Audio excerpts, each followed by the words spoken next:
Bonjour à tous. Allez, on embarque aujourd'hui pour un voyage. Un voyage au cœur d'un monde qui est, il faut le dire, aussi vaste que vital, celui de l'industrie maritime. Pour nous guider, on va s'appuyer sur le document De l'école à la mer pour essayer de cartographier ensemble cet univers vraiment fascinant. Alors, pour commencer, un chiffre. Un seul chiffre, mais il donne le vertige. 80%. Qu'est-ce que c'est? Eh bien, c'est tout simplement la part des marchandises, de tout ce qui s'échange dans le monde, qui passe par la mer. Prenez une seconde pour y penser. Ça veut dire que quasiment tout ce qu'on a autour de nous, là, maintenant, a un jour flotté sur l'océan. C'est juste énorme. Et cette idée, elle est parfaitement résumée par cette phrase tirée de notre source.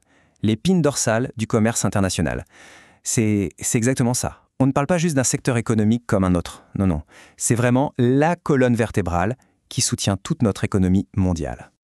Ok, l'épine dorsale du monde. C'est une belle image, mais concrètement, ça veut dire quoi? Eh bien, c'est ce qu'on va voir tout de suite. On va plonger dans cette industrie qui, bien que souvent invisible, est en fait au centre absolu de notre quotidien. Alors, quand on dit industrie maritime, de quoi on parle au juste? Souvent, on a l'image du gros bateau, et c'est tout. Mais il faut voir bien plus large. Pensez-y comme un écosystème, un immense écosystème.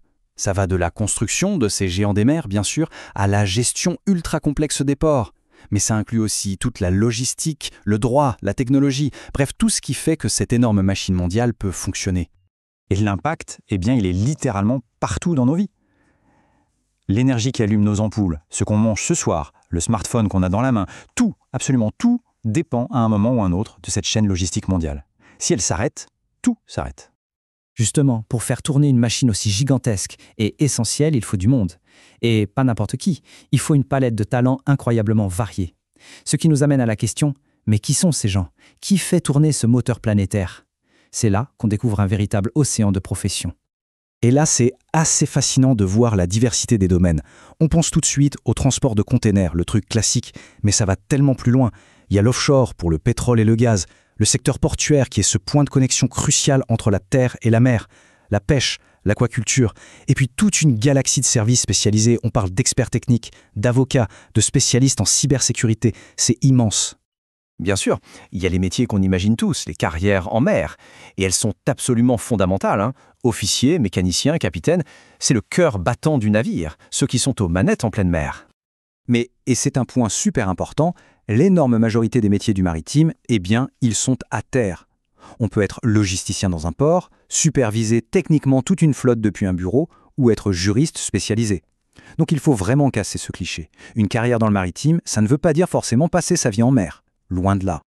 Bon, tout ça, ça peut donner envie, mais la question c'est comment on y entre? Comment on embarque pour une carrière comme ça? Alors là, attention, contrairement à beaucoup d'autres secteurs, le parcours est hyper structuré.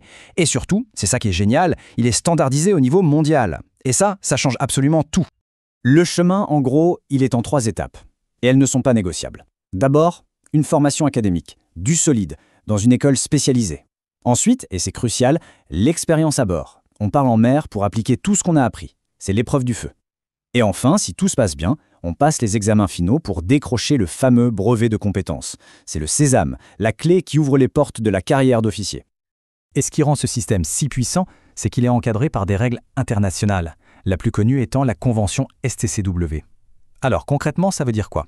Ça veut dire qu'un brevet que l'on obtient en France, par exemple, est reconnu partout dans le monde. C'est un véritable passeport pour une carrière sans frontières. Ok, imaginons. Les diplômes sont en poche, on franchit la passerelle, et là, à quoi ressemble la vie à bord, pour de vrai? Parce que oui, c'est un monde complètement à part, avec ses règles, ses difficultés, mais aussi ses récompenses, et c'est très, très différent de la vie qu'on connaît à terre. En fait, la vie en mer, c'est vraiment une double facette.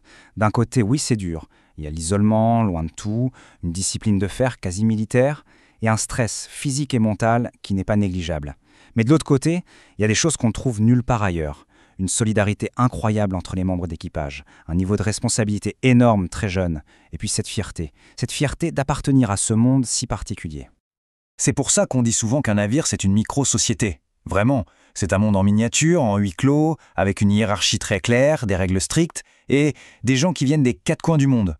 Dans ce contexte, savoir s'adapter, ce n'est pas juste une qualité, c'est une condition de survie. Et c'est là que ça devient super intéressant.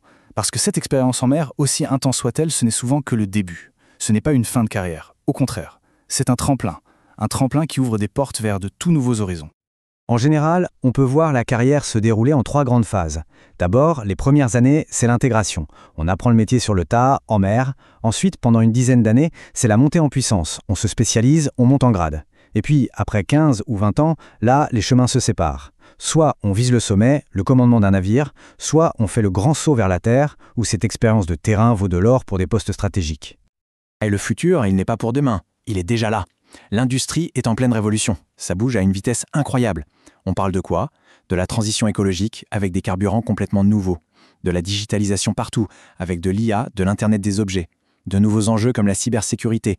Tout ça, ce sont des défis énormes bien sûr, mais ce sont surtout des opportunités incroyables, avec des métiers de pointe qui n'existaient même pas il y a quelques années.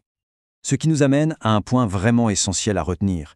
Une carrière dans le maritime aujourd'hui, et encore plus demain, c'est une carrière où l'on ne s'arrête jamais d'apprendre. Le marin du 21e siècle, ce n'est plus juste quelqu'un qui sait naviguer. C'est un pro hyper agile qui doit se former en continu pour rester à la page des technologies et des règles. C'est un apprentissage permanent.